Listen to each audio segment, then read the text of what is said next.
It's a step up for families. And employers will be stepping up too. The government's new national living wage. A step up for Britain. Employers will be stepping up too, but some have found a way of sidestepping it. But not here. At this small business in Nottingham, which makes naan bread, they saw it as an ethical decision to raise pay. They employ 68 staff and they're happy with the extra cash. It's extra money coming through in the pocket. They was very happy and they're feeling good. There were cuts to corporation tax in the budget too. That'll help, surely.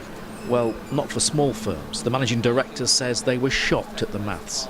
At that point, we were all thinking this could be pretty good. The sums, unfortunately, were overall benefit looked to us at that point about £3,000 a year. Initial cost was going to be around £50,000 a year, going up to £300,000 a year by 2020. So for us, the sums didn't really work that well. They don't feel they can pass the cost on to customers either. Margins are tight in the food industry. Our customer base is food service, a lot of pubs, a lot of public sector catering, and they're getting a massive increase themselves because they're paying close to the minimum wage to many of their staff too.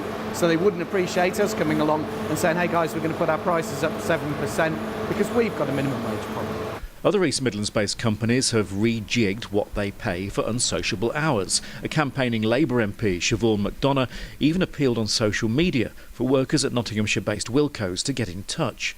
The company says 87% of staff voted to accept their living wage proposals, which affect 17,000 of its 23,000 employees.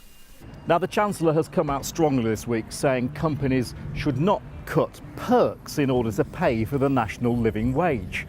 It's what they've done at Cafe Nero, and industry experts say that could cause some short-term reputational damage. Cafe Nero do pay all staff the new national living wage irrespective of age, so cutting the free lunch perk as a way of making up what they've said is a considerable cost. It leaves a bitter taste though for the small independent coffee shops like Homemade in Nottingham, but big chains like Nero have found a way around paying corporation tax too. We work with other local small businesses and they've all got to absorb this increase as well, which means that the prices, that I'm almost certain that many of the prices of things that we buy will start to creep up ever so slightly as people see the impact of this. So for the chains to go along and not have to pay tax on what they make, and they make millions, I don't really get how this happens. And a plea to the government to help independents compete against the chains.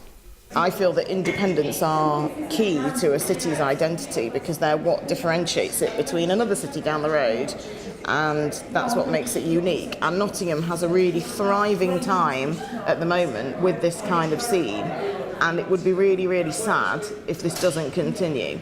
The big fear, of course, is that the national living wage, especially when it gets to £9 per hour, will lead to job losses or reduced hours for staff.